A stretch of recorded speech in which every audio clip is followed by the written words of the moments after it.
আমরা যখন কোনো ফ্যাট বার্নিং প্রোগ্রাম করি আমাদের প্রথম উইকে বডি ওয়াটার ওয়েট ড্রপ করে, এরপরে বডি ট্রাইগ্লিসারাইড ফেলায়। তো আপনার বডি যখন ডিপ ডাউন ফ্যাটে ঢুকলে আপনার ফ্যাট বার্ন করতে করতে করতে করতে কিন্তু একটা সময় আপনার বডি ওয়েট ড্রপ করতে থাকবে এবং আপনি মেটাবলিজম স্লো হওয়া শুরু করবে। যে একটা ফ্যাট বার্নার খাওয়ার পর পাগল বানায় দেয়, পাগলা বানায় দেয়, মেন্টাল বানায় দেয়। কারণ আমাদের পুরো এশিয়ান সাবকন্টিনেন্টে দুধকে পুরো একটা গডলি ফুড হিসেবে ট্রিট করা হয়। সো BC ডাবলের এরকম হাইপ থাকার কারণটা কি? এটা সবচেয়ে বড় হাইপটা কি জানেন? এটার হাইপটা থেকে যে আপনি এটারে সিপ করতে করতে যখন ব্যায়াম করেন ডিউরিং ওয়ার্কআউট একটা স্ট্রেংথ দেয়, আসলেই দেয়। হ্যাঁ, কিরকম? জিজ্ঞেস করেন হাউ, কিরকম? Welcome to the champion maker podcast. আমরা আজকে বহুল প্রতীক্ষিত একটা এপিসোড নিয়ে আসছি। সাপ্লিমেন্ট বেচবো আজকে, সাপ্লিমেন্ট সেল দিব না, সেল করতে পারলে তো ভালোই হতো, তাতে প্রফিট আসতো। এটাই তো দরকার, আসলে সেল টেল করা দরকার। এই যে ওয়ালিদ ভাই আছে আমাদের আমেরিকা থেকে, খালি পাঠাইবার আমরা বেচু। ওয়ালিদ ভাই তাহলে ডিলার আমাদের। ওয়ালিদ ভাই আমাদের ইম্পোর্টার। ডিলার ভাই, আপনারা সবাই কেমন আছেন? আলহামদুলিল্লাহ ভাই। ডিলার কথাটা এখন ভাই আর কোয়েন না, ডিলার কথাটা কিন্তু আনা যায় না। আর ডিলার মানে কিন্তু ধরে লয়ে যাবো গা।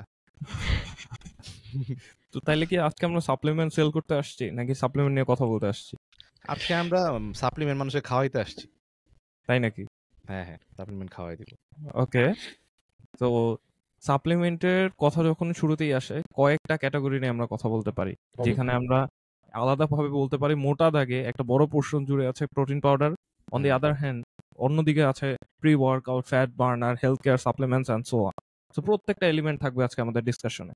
সো ওয়ান বাই ওয়ান যদি করে আসি, প্রথম আলোচনা, সাপ্লিমেন্ট অন এভারেজ শব্দটা দিয়ে কি বোঝায়? সহায়ক। সহায়ক। সহায়ক এটা কি মাস্ট থিং নিতেই হবে?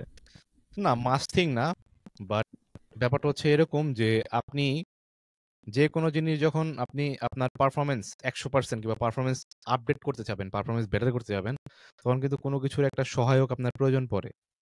তার মানে কি যারা জিম করে তাদের অবশ্যই লাগবে supplements?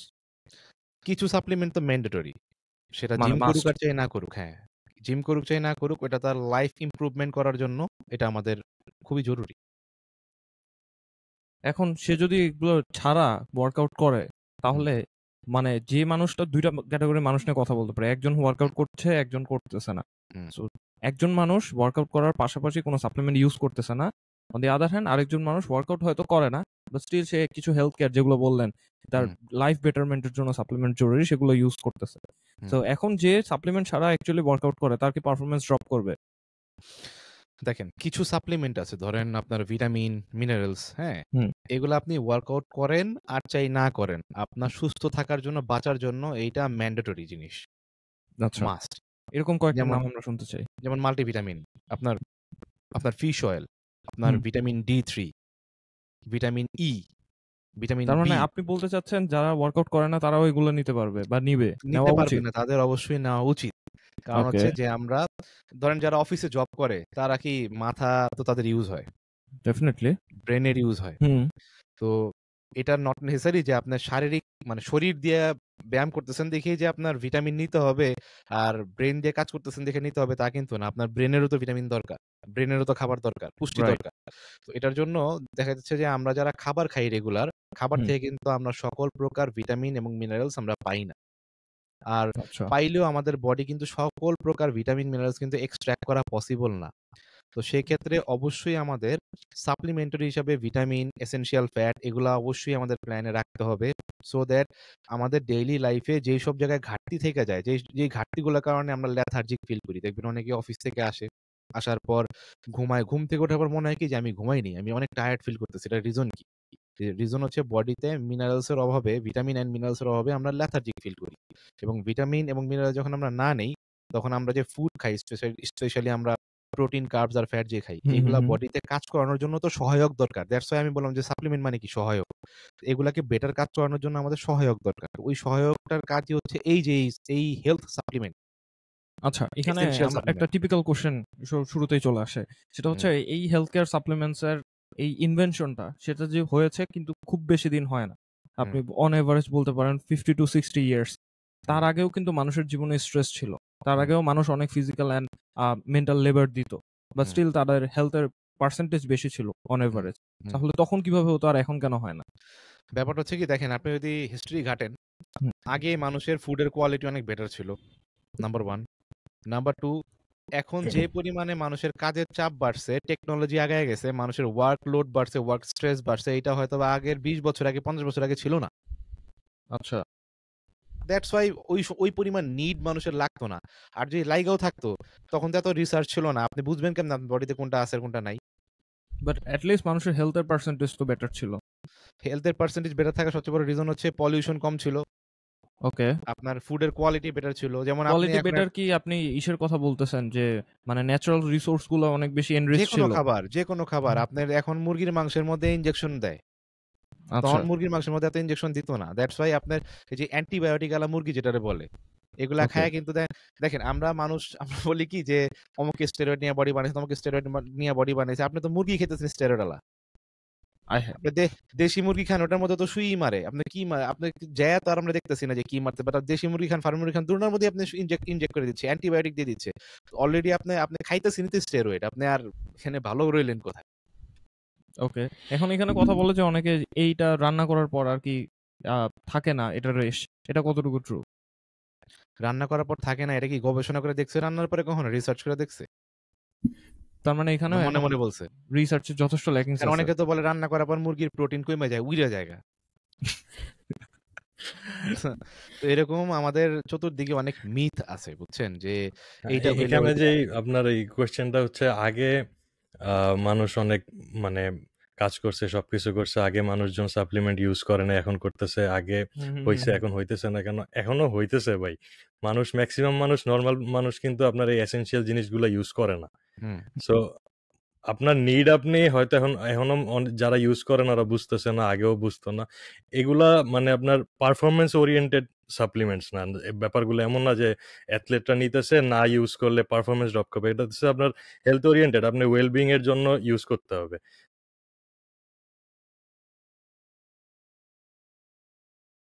So the bottom line is যে ওয়ার্কআউট করে, যে ওয়ার্কআউট করে না, সবার জন্য অ্যাকচুয়ালি এই হেলথ কেয়ার স্পেসিফিক সাপ্লিমেন্টস গুলো দরকার।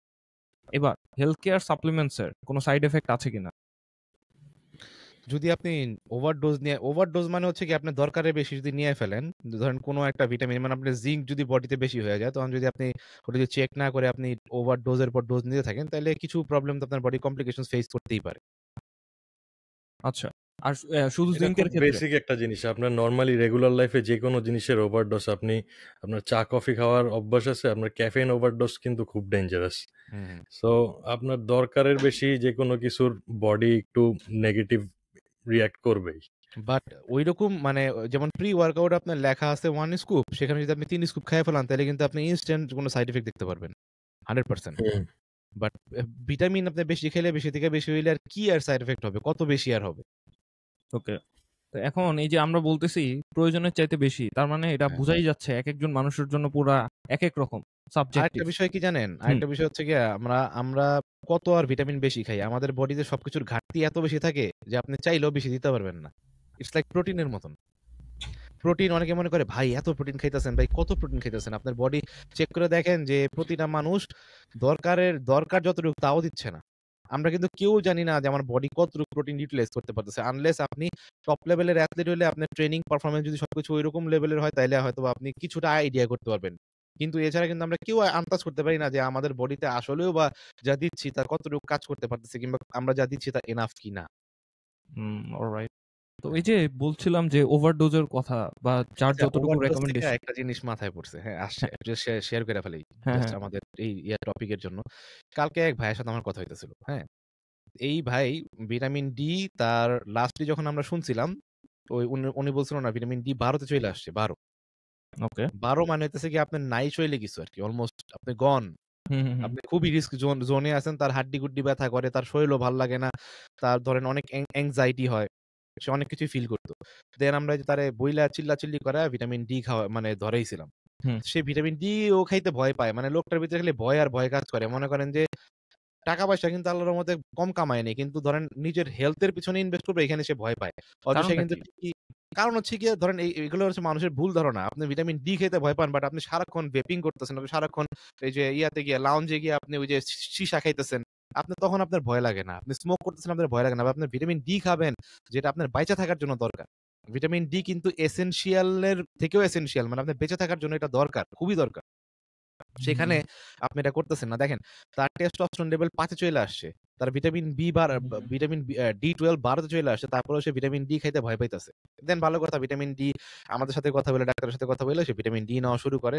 করার পর রিসেন্টলি তার ভিটামিন ডি মেবি 35 এ আসছে, যেটাও এনাফ না। 50 এর নিচে থাকা মানে আমরা এটা গোনাই ধরবো না। আচ্ছা, ঠিক আছে, 35 এ আসছে। 35 এ দেখার পর সে মনে করছে কি আরে আমার তো এটা বাড়ছে, 35 টায় পড়ছে। সে আবার খাওয়া বন্ধ করে দিছে। বন্ধ করে দেওয়ার 2 উইক পরে আবার সে ব্লাড ওয়ার্ক করে দেখে তার ভিটামিন ডি আবার 12 তে চলে আসছে, জাস্ট 2 উইকে। হ্যাঁ, তো আমি এটাই এর বলার উদ্দেশ্য হচ্ছে এইটাই যে আমরা অনেক সময় মনে করি না যে আমি মনে হয় বেশি খেয়ে ফেলতেছি, কম খেয়ে ফেলতেছি। আসলে কি যে আপনি কম খাইতেছেন আর কি যে বেশি খাইতেছেন এটা আপনি ব্লাড ওয়ার্ক না করলে কখনো টের পাবেন না, ব্লাড টেস্ট না করলে আর কি কখনো টের পাবেন না যে আপনার আসলে কি দরকার। এই কারণে দেখেন এই যে আজকে যদি এই ভাইটা ভিটামিন তার টেস্টোস্টেরন লেভেল কম, কারণ সে ফাইন্ড আউট করতে পারতেছিল না কেন টেস্টোস্টেরন লেভেল কম, তখন আমি তারে বলছিলাম যে ভাই ডিটা চেক করেন। ডি চেক করে দেখে তার ডি একেবারে নাই বললেই চলে। তার অবশ্যই ডি কম থাকলে আপনার টেস্টোস্টেরন ড্রপ করবে 100%। হ্যাঁ, তো এই যে ব্যাপারগুলা আছে, যে এই ব্যাপারগুলা কিন্তু আমরা মানে দেখি না, মেজারমেন্ট করি না, এগুলো আমরা মনে করেন যে চোখের আচ্ছা, আড়ালে ফালায় দিয়ে রাখি।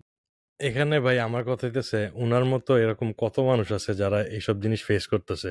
অনেক। এইসব জিনিস ফাইন্ড আউট করতে হইলে আপনার এই যে আপনি বলতেছেন ব্লাড ওয়ার্ক করে দেখেন, টেস্টোস্টেরন কম কেন, D3 চেক করে দেখেন, এটার সলিউশন কি, আপনি D3 ইউজ করেন। সো এই সলিউশন পর্যন্ত যাওয়া বা ফাইন্ড আউট করা যে আমার এরকম কেন ফিল হইতেছে, আমার হাড্ডি ব্যথা করতেছে কেন, এরকম কেন ফিল হইতেছে, এই মানুষগুলা স্ট্রাগল করতেছে এমন বহুত আছে। কিন্তু এদের যে বডির নিড, এই জিনিসটা ওনারা রিয়েলাইজ করা তো পরে, মানে সলিউশন করা তো পরে থাকে, আগে তো ধরতেই পারতেছে না। এটার কারণ কি জানেন, তারা যখন যায় কেউ জিজ্ঞেস করে যে আপনার ধরেন আমি যদি আজকে এভারেজ ট্রেনারদের মতন কথা বলতাম, ধরেন সে আমার কাছে আসার পর আমি কি করতাম, ভাই আপনি টেস্টোস্টেরন বুস্টার ইউজ করেন, শিলাজিৎ ইউজ করেন, আশুগন্ধা ইউজ করেন, কিংবা যে কোনো কোম্পানির টেস্ট বুস্টার ইউজ করেন, আমি কিন্তু তার একদম জায়গা মতন অ্যাটাক করছি যে আপনি ভিটামিন ডিটা চেক করেন। এবং ডিটা চেক করার সঙ্গে সঙ্গে কিন্তু তার আপনার টেস্টোস্টেরন লেভেল লো থাকার কিন্তু কারণ পাওয়া গেছে। তার not only testosterone level low, তার কোলেস্টেরল লেভেলও হাই, টোটাল কোলেস্টেরলও হাই, এলডিএলও হাই। আপনার ভিটামিন ডি যদি কারো বডিতে খারাপ থাকে, তার বডির অন্যান্য যে প্যানেলগুলো আছে, স্পেশালি লিপিড প্রোফাইল, কোনোটাই কিন্তু কন্ট্রোলে রাখা পসিবল না। তো এখন দেখা যাচ্ছে আমরা যাদের কাছ থেকে অ্যাডভাইস নিই, যেমন ডাক্তারও তার টেস্টোস্টেরন লো দেখলে কিন্তু আমাদের ডাক্তাররা, খুব কম ডাক্তার আছে যারা ভিটামিন ডি টেস্ট দেয়। একমাত্র আমাদের দেশে ডাক্তাররা ডি টেস্ট কখন দেয়, যখন আপনার হার্টের কোনো সমস্যা দেখে তখন ডি টেস্ট দেয়। এছাড়া আপনার যে ডির কারণে যে আপনার হার্টের ইস্যু হতে পারে, এটাও কিন্তু ডাক্তাররা চিন্তা করে না। 100% আপনার ভিটামিন ডি যদি কম থাকে বাট আপনার হার্টের ইস্যু হবে, লেখা রাখে আপনার সিআরপি লেভেল হাই থাকবে। তাহলে আমাদের দেশের ডাক্তাররা কেন এত এসেনশিয়াল একটা জিনিস ভিটামিন D3, এটার কারণে কত ধরনের প্রবলেম হইতে পারে। সো এটা তো ন্যাচারালি পর্যাপ্ত পরিমাণ পাওয়া মোটামুটি অসম্ভব। তো এই রেগুলার পিপল, অ্যাথলেট ছাড়া নর্মাল মানুষ, মানে ম্যাক্সিমাম মানুষই যাদের এটা নিয়ে এত মানে রিস্কি একটা ব্যাপার, এই জিনিসের সাপ্লিমেন্টেশনে মানুষ যায় না। মানুষ এটা হয়তো সেম এই লোকটার মতো মেডিকেশন হিসেবে দেখে যে আমি ইউজ করলাম কিছুদিন, উপরে হয়ে গেছে, বাস আমার আর এখন আর দরকার নাই।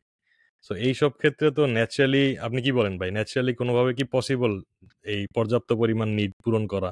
ইম্পসিবল। সারাদিন রোদে যদি পুইরা অজানগা তাও ভিটামিন ডি পুরা হবে না। আমি এটা আমি আপনার লিখিত গ্যারান্টি দিতে পারি, যে চ্যালেঞ্জ করার করতে পারে আমারে, ট্রাই করে দেখো, বাট পুরা হবে না। বাট আমাদের দেশের ডাক্তাররা, আমি এরকম অনেক মাল্টিপল জায়গায় দেখছি যাদের প্রয়োজন এরকম ডেফিসিয়েন্সি আছে, সবাইকে বলে সকালে 2 ঘন্টা রোদের মধ্যে বসবেন, মানে this is the medication generally offer সবার জন্য অন এভারেজ। এখন আপনি এর আগে একটু আগে বললেন যে ডাক্তাররা ইউজুয়ালি হাড়ের প্রবলেম ছাড়া অন্য কোনো কারণে এই D3 এর টেস্টটা দিতে চায় না, কারণটা কি? কারণটা হচ্ছে গিয়া যে তারা কখনো তাদের রিসার্চ নিয়ে আগে বাড়ার চেষ্টা করেনি। আর আপনি একটা পেশেন্টের যে সময় দিয়ে এক্সপ্লেইন করবেন, সেই সময় তার হাতে নাই, তারা এত ব্যস্ত। মানে এটা ব্যস্ততা তারা শো করে, বাট আপনি যদি একটা পেশেন্টকে বুঝায় বলেন অনেক কিছু, তাহলে কিন্তু আপনার পেশেন্টটা অলরেডি অনেকটা বেটার ফিল করে, অনেকটা ভালো হয়ে যায়। বাট এই সময়টা ডাক্তাররা দেয় না। আর একটা ব্যাপার হচ্ছে কি জানেন, ভিটামিন ডি যদি আপনি প্রেসক্রাইব করেন কোথাও, আপনি কয় টাকা কমিশন পাবেন? আপনি অন্যান্য মেডিসিন দিয়ে যে পরিমাণ কমিশন পাবেন, এখানেও সিন্ডিকেট পৃথিবীর সব জায়গায়। তো আমরা হেলথ কেয়ার সাপ্লিমেন্ট নিয়ে কথা বলতেছিলাম, তো ডি এর ক্ষেত্রে আমরা দেখলাম হ্যাঁ ম্যাক্সিমাম মানুষজনের এটা একটা ডেফিসিয়েন্সি আছে, এবং যাদের দরকার পার্সন টু পার্সন সেটা ভ্যারি করতেছে ডেফিনেটলি একটা সার্টেন ডোজ। এখন কোনো মানুষের তো নিজের পারফেক্ট ডোজ কোনটা সেটা তো নিজের পক্ষে সবার ক্ষেত্রে বের করা পসিবল না। না। সো তাহলে তারা কিভাবে সেটা বুঝতে পারবে? ধরেন আপনার ভিটামিন ডি যদি 50 এর নিচে থাকে, আমি খুব সিম্পল করে দিই মানুষরে। এটা আমি আমার কাজের এক্সপেরিয়েন্স থেকে বলতেছি, কারণ আল্লাহর রহমতে এই পর্যন্ত শত ক্লায়েন্টের সাথে কাজ করে ফেলেছি। সো অন্যান্য মানুষের blood work and positive review, মানে যখন নেগেটিভ ছিল তখনকার ব্লাড ওয়ার্ক, যখন পজিটিভ ছিল তখনকার ব্লাড ওয়ার্ক, সবকিছু দেখার পর যে কনক্লুশনে আমি আসছি এবং আমার নিজের উপরে অ্যাপ্লাই করার পরে, সেটা হচ্ছে আপনি যদি 30-এর নিচে ভিটামিন ডি থাকে, অবশ্যই আপনি 10,000 IU করে ডেইলি নেওয়া লাগবে, যদি এটা আপনি পিক আপ করতে হয়। আচ্ছা। এবং এটার পাশাপাশি আপনার ভিটামিন K2 অ্যাড করতে হবে, কারণ ভিটামিন K2 যদি আপনি অ্যাড না করেন, ভিটামিন ডি আপনার বডি প্রপার অ্যাবজর্ব করবে না। আর আপনি যদি ভিটামিন D3 প্রপার অ্যাবজর্ব না করাইতে পারেন, তাহলে আপনার যে সমস্যাটা আছে এটা কোনোদিন আপনি সলিউশন করতে পারবেন। এটা মেজরিটি মানুষ জানে না যে ভিটামিন D3 পুরোপুরি অ্যাবজর্ব করতে হলে K2 গুরুত্ব কতটুকু। ইনফ্যাক্ট আমাদের দেশে যে ফার্মা গ্রেডের ভিটামিন D3 গুলো পাওয়া যায়, একটার সাথেও কিন্তু K2 নাই ভালো ব্র্যান্ডের। ইভেন আমাদের দেশে কিন্তু ভালো মানে আলাদা করে কে সাপ্লিমেন্টও নাই। এটা একটা সমস্যা কি জানেন, আমাদের দেশের মেডিসিন ইন্ডাস্ট্রি, দেখেন ইন্ডিয়াতে আপনি খেয়াল করেন, ইন্ডিয়াতে সাপ্লিমেন্ট ইন্ডাস্ট্রি এবং মেডিসিন ইন্ডাস্ট্রি এই দুইটা কিন্তু একটার সঙ্গে জড়িত। যেমন ইন্ডিয়াতে ভালো দেখেন, আমাদের দেশে ডাইজেস্টিভ সাপ্লিমেন্ট বলতে আমরা কি পাওয়া যায়, আমাদের দেশে প্যানক্রিয়েটিন পাওয়া যায়।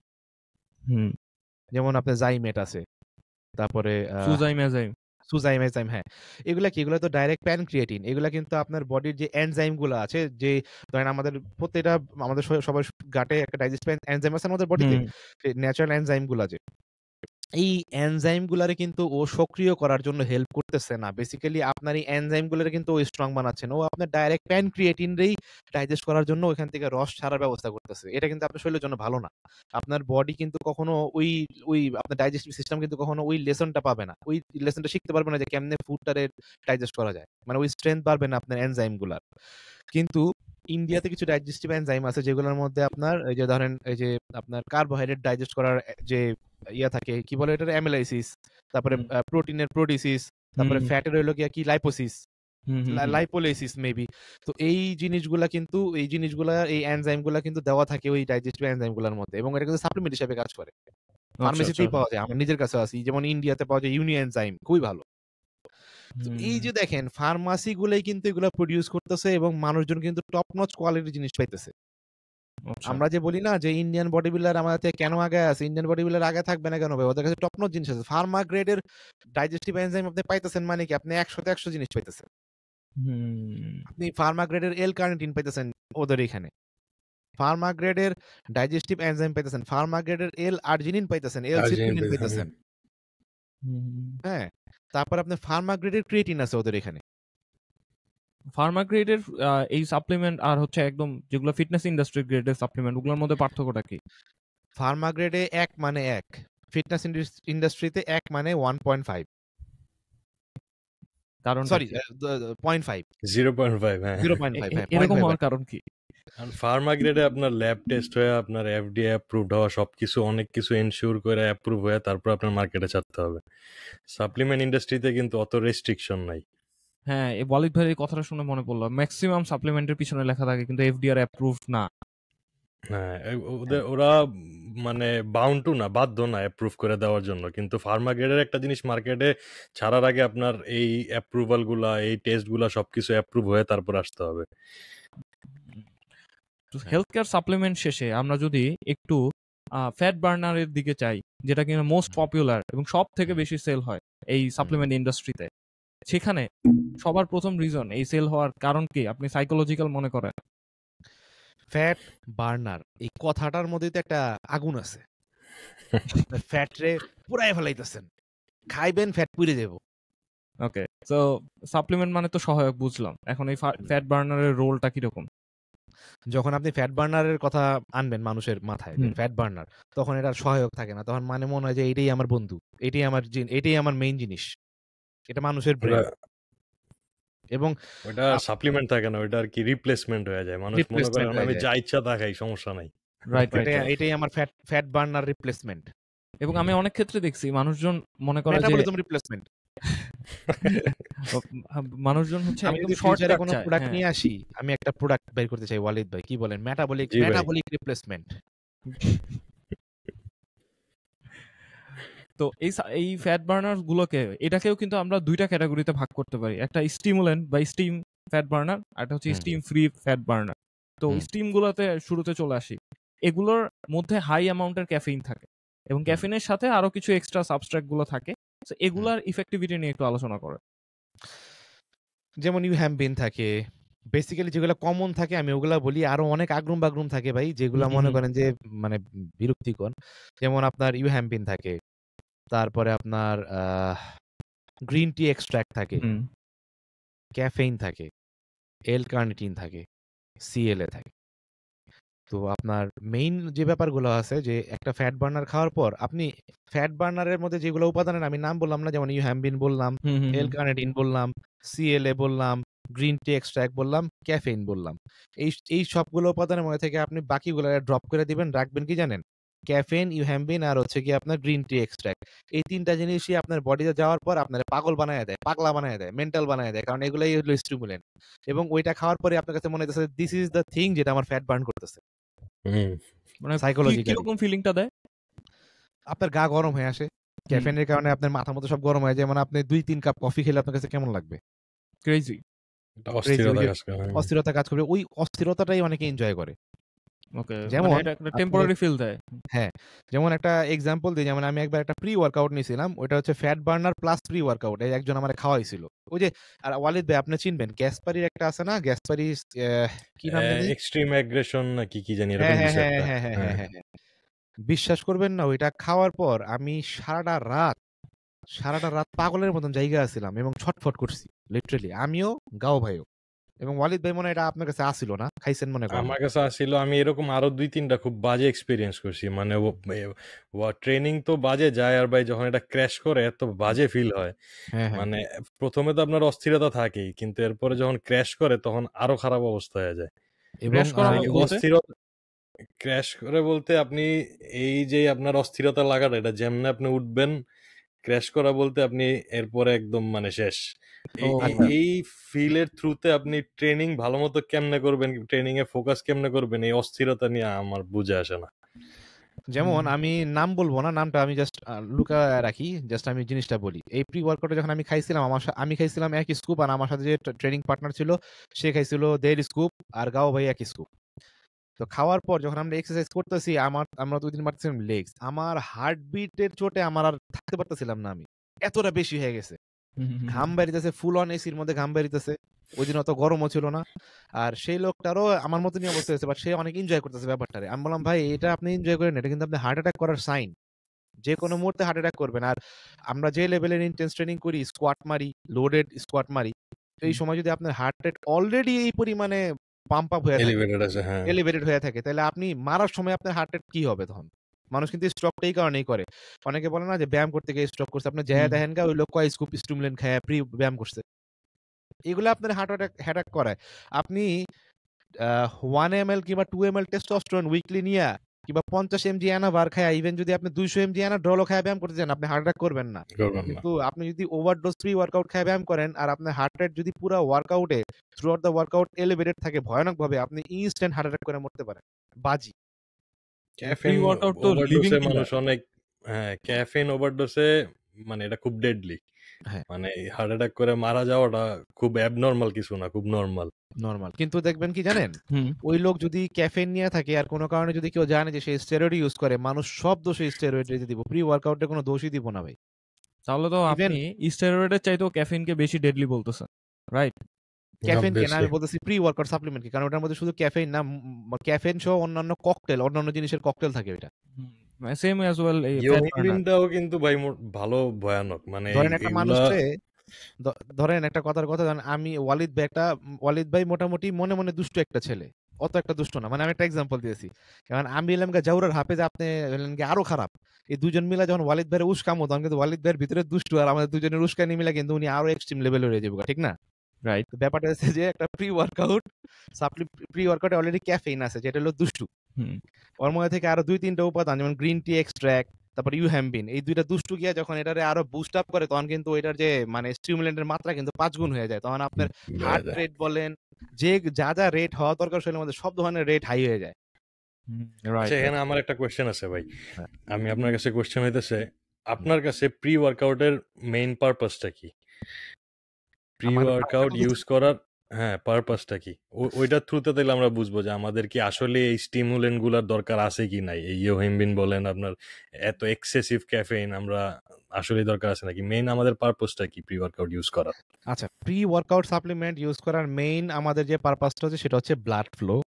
দ্যাট মিনস আমাদের ব্লাডে যে নিউট্রিয়েন্ট গুলো আছে, আমাদের টার্গেট থাকবে যে আমরা এমন ব্লাড ফ্লো ক্রিয়েট করব মাসেলের মধ্যে যাতে ওই নিউট্রিয়েন্ট গুলা, ম্যাক্সিমাম নিউট্রিয়েন্ট মাসেলের ভিতরে ড্রাইভ হয় ডিউরিং ওয়ার্কআউট। এটি আমাদের মেইন গোল। বাকি যে আপনার ক্যাফেইন, গ্রিন টি এক্সট্রাক্ট, ইহ্যাম্বিন, এগুলার কোনো ভ্যালু নাই, একদম 0% ভ্যালু। হ্যাঁ, মেইন টার্গেট হচ্ছে কি বেটার ব্লাড ফ্লো। এখন বেটার ব্লাড ফ্লো এবং সেল হাইড্রেশন, এটার জন্য কেউ যদি আমার জিজ্ঞেস করে যে ভালো প্রি ওয়ার্কআউটের মধ্যে কি কি উপাদান আপনি সার্চ করবেন, আমার সাথে হয়তো ওয়ালিদ ভাই, জাফির ভাই আপনারা একমত হবেন। কারণ মোটামুটি যারা আমার প্রি ওয়ার্কআউট স্ট্যাক প্রোটোকল দেখছেন তারা জানেন, নাম্বার 1 সিট্রুলিন, নাম্বার 2 L-আর্জিনিন। কারণ সিট্রুলিন আর আর্জিনিনের টেকনিক্যাল কাজ একটাই, ব্লাড ফ্লো করা। বাট যখন আপনি দুইটারে স্ট্যাক করবেন তখন আপনার মাসেলে একটা বেটার ব্লাড ফ্লো এবং বেটার অ্যানাবলিক এনভায়রনমেন্ট ক্রিয়েট করে এই দুইটার কম্বিনেশনে, দুই সাপ্লিমেন্টে, দুই অ্যামাইনো অ্যাসিডের কম্বিনেশনে। তো সিট্রুলিন, আর্জিনিন যদি আপনার অ্যাভেলেবেল থাকে, অ্যাগমাটিন সেল হাইড্রেশনের জন্য, সেল হাইড্রেশন এবং সেল ভলিউমাইজেশনের জন্য আমরা ইউজ করতে পারি গ্লাইসিরল। এবং দ্য মোস্ট ইম্পর্টেন্ট সাপ্লিমেন্ট এটা হচ্ছে গিয়া সোডিয়াম আর হলো ক্রিয়েটিন। ওকে, মার্কেটে এখন অনেক আমরা প্রি ওয়ার্কআউট আছে, ক্রিয়েটিন মোটামুটি এক্স্যাক্টলি সেম এই স্ট্যাক ফলো করি তাজদিদ ভাইয়ের কাছ থেকে। মানে খুব আমার মনে হয় খুব কম মানুষ তাজদিদ ভাইয়ের আন্ডারে একদম আপনার অলরেডি ব্লেন্ড করা একটা রেডি প্রি ওয়ার্কআউট ইউজ করে। ভাই বিশ্বাস মোটামুটি করেন, হ্যাঁ, আমি এই যে স্ট্যাকটা আছে না, এটা আমার নিজের আবিষ্কার করা না। আমি আপনারে বলি, মিলোস সার্চেভ, ডেভ পোলাম্বো, ম্যাট জেনসেন, তারপরে আপনার প্যাট্রিক টুর, এই চাইরো ব্যক্তির সাথে যখন আমি কথা কইছি, কনসালটেন্সি করছি, এই চাইরোটা ব্যক্তি এই একটা স্ট্যাকের কথাই খালি বলে সব সময়। আমি খালি লাস্ট 4 বছর ধরে ভাই সেম এই কাজ করতেছি। সিট্রুলিন, হ্যাঁ, আর্জিনিন, অ্যাগমাটিন, তারপর আপনার ক্রিয়েটিন, সল্ট, রিসেন্টলি গ্লাইসেরলটা অ্যাড করছি। কিন্তু হ্যাঁ। আলাদা কোনো প্রি ওয়ার্কআউট হয়তো কিছু রাখি সাথে, মাঝে মধ্যে যখন ফিল হয় যে একটু ক্যাফেইন দরকার, ওটা একদম না বললেই মানে চলে আর কি ওইরকম। যেমন এই স্ট্যাকটা লাস্ট অনেক বছর ধরে ইউজ করতেছি। হ্যাঁ, যেমন একটা এক্সাম্পল দেই, যেমন ওনাদের কথা মানে সাপ্লিমেন্ট স্ট্যাক গুলো এক, খালি পার্থক্য একটাই, ডোজিং এ পার্থক্য আছে। আর হচ্ছে কি জানেন, কোন কোচ কোনোটা ডোজ বেশি পছন্দ করে। যেমন আমার কোচ আপনার গ্লাইসিরল অ্যাড করা পছন্দ করে না, কারণ ওনার ধারণা যে অনেক মানুষের পেটে গ্লাইসিরল স্যুট করে না, ব্লোটিং দেয় কিংবা পাতলা পায়খানা, ডায়রিয়া হয় অনেকের।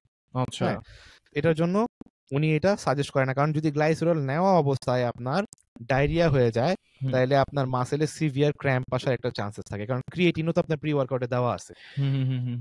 ঠিক আছে, তারপরে আপনার দেখা যায় যে আপনার মিলোস সার্চেভ আবার ধরেন মনে করেন যে 5000 মিলিগ্রাম এলার্জিনিন, 5000 মিলিগ্রাম সিট্রুলিন, আপনার 3500 মিলিগ্রাম অ্যাগমাটিন সালফেট, এটা উনি প্রিফার করে। আবার আমার কোচ 1.5 গ্রাম অ্যাগমাটিনের বেশি অ্যাগমাটিন উনি প্রিফার করে না। হ্যাঁ, আবার কোন কোচ 10 গ্রাম ক্রিয়েটিন প্রি ওয়ার্কআউটে অ্যাড করতে বলে, কোন কোচ 5 গ্রাম অ্যাড করতে বলে। মিলোস সার্চেভ তো 20 থেকে 40 গ্রামের নিচে কোনো কথাই কয় না ক্রিয়েটিন।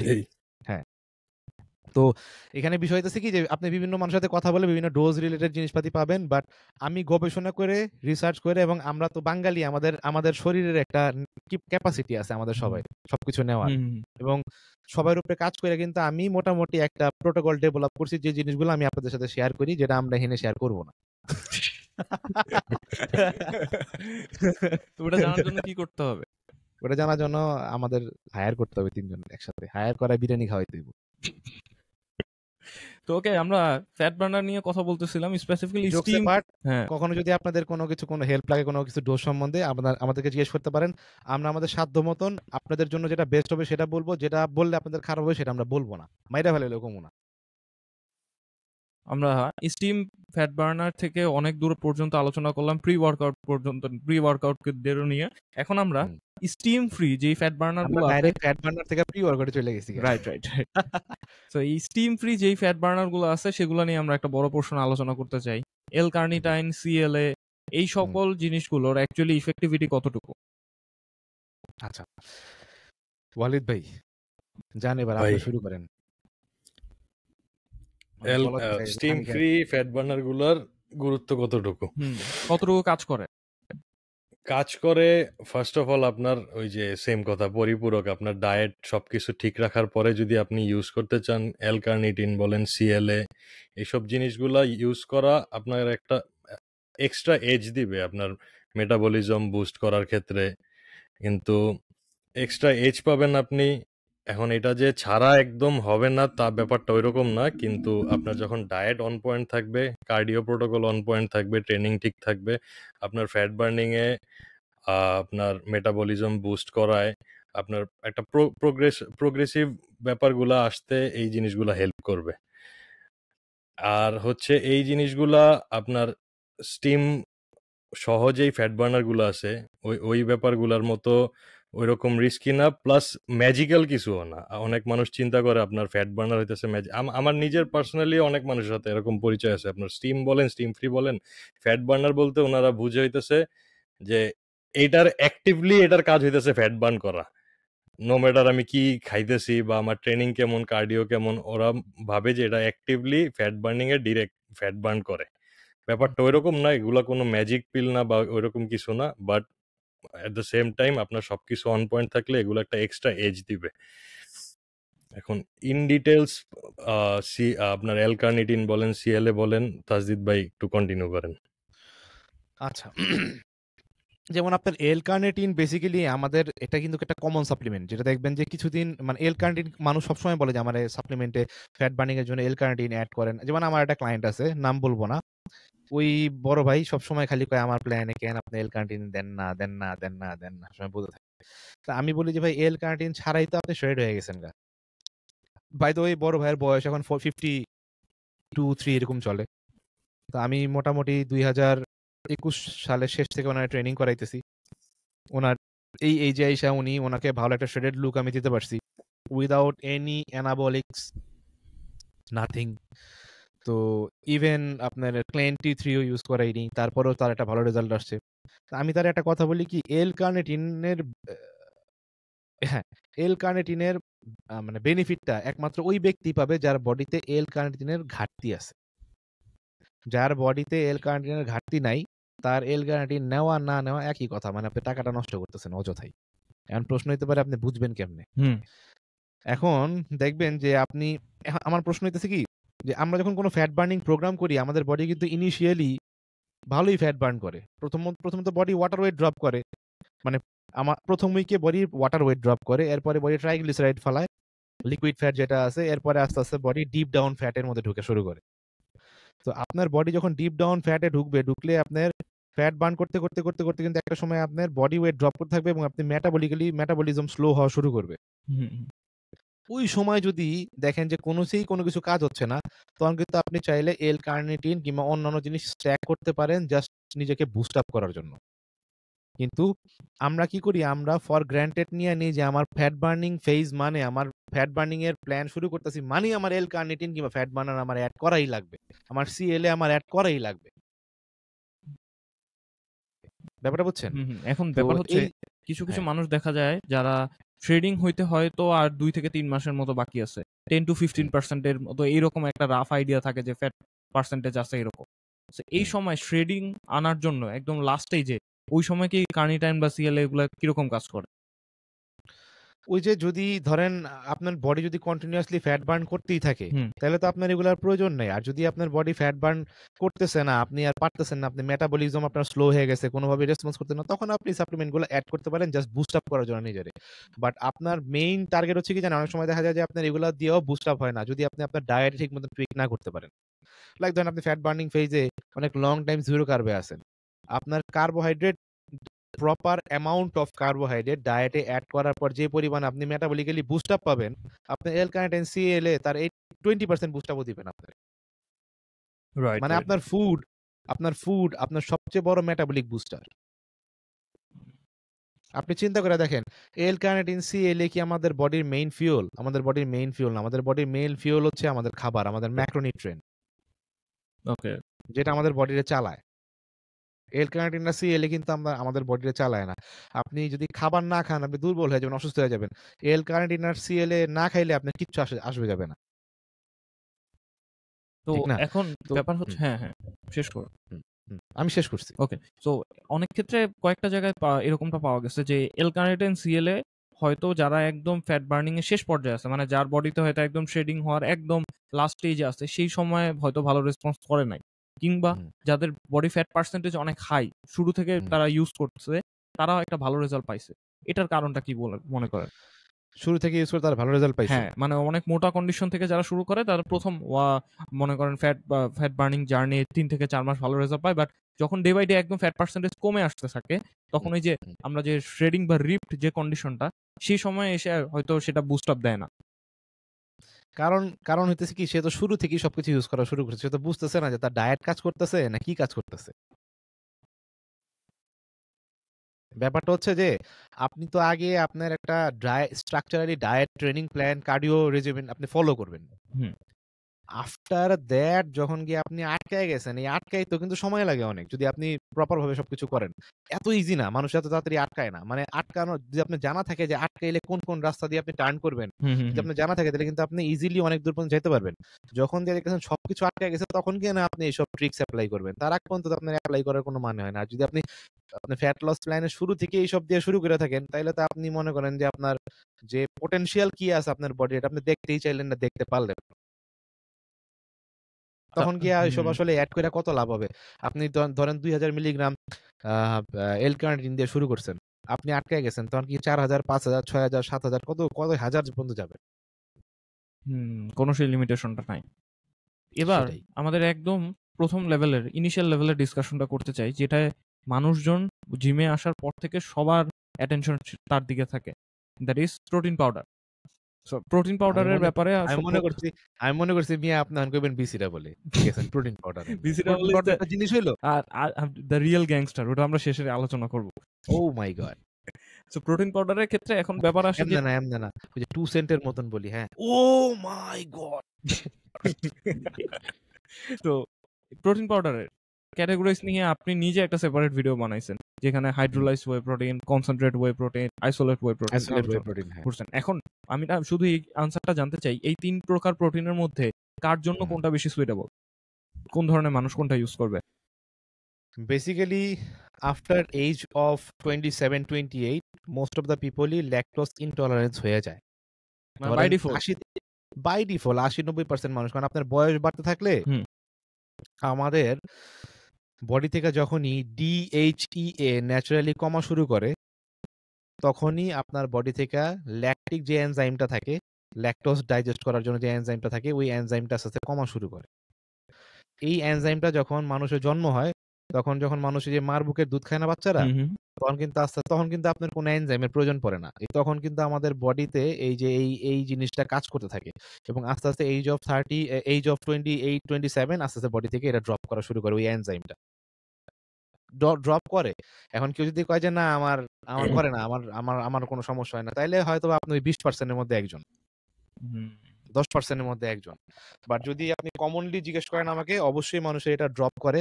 এটা রিজন কি জানেন? এটা রিজন হচ্ছে ম্যাক্সিমাম মানুষই দেখবেন যে ডাইজেশন নিয়ে কথা বলে, যে আমার গ্যাস হয়, খালি গ্যাসের ট্যাবলেট খায়। এবং ফার্মাসিতে সবথেকে বেস্ট সেলিং পার্ট হচ্ছে এই আমি তো ভাবতেছি একটা গ্যাসের ট্যাবলেটের কম বাই করে ফেলাম, তাহলে তাড়াতাড়ি বড় লোক হতে পারবো। তো মনে করেন যে গ্যাসের ট্যাবলেট খায়, দেখবেন ওই লোকগুলো জিজ্ঞেস করলে দেখবেন প্রতিদিন তারা রাত্রে দুধ খায়, দিনে দুধ খায়, দুধ চা খায়, দুধের মিষ্টি খায়, দুধের পায়েস খায়, খাইতেই থাকে দুধের আইটেম, মিস নাই। তো এইটার সবচেয়ে বড় রিজন হচ্ছে যে তারা যে এটা করতেছে তারা কিন্তু এটা জানে না, বাট তারা দোষ দিতেছে কি যে আমার গ্যাসের সমস্যা, আমার এটা ওইটা। আপনি তাদেরকে এই যে এইসব জিনিস বন্ধ করে দেন, দুধের জিনিস বন্ধ করে দেন, 2-1 সপ্তাহের মধ্যে দেখবেন যে তার এই গ্যাস আস্তে আস্তে কমা শুরু করছে without adding any medicine.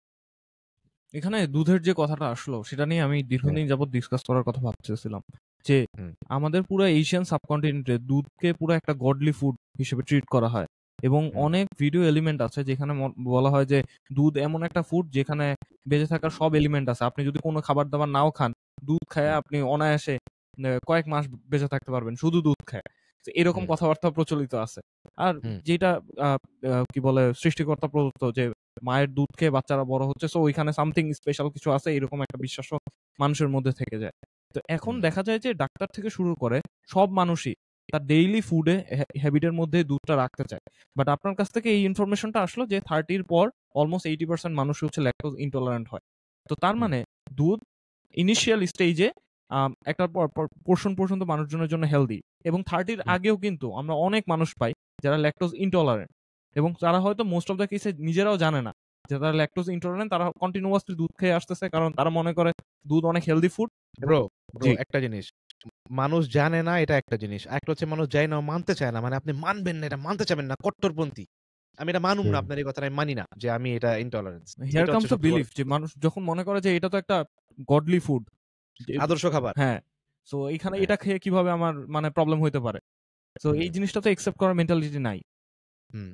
In fact এটা সবথেকে নাইটমেয়ার ব্যাপার যেটা, অনেক মানুষ এই আমাদের দেশেই পোস্ট ওয়ার্কআউটে মিল্ক ইউজ করতেছে এবং তারা মনে করে এটা একটা ভালো প্রোটিন সোর্স তারা কনজিউম করতেছে। সো এই ব্যাপারে ডিসকাশন চাই।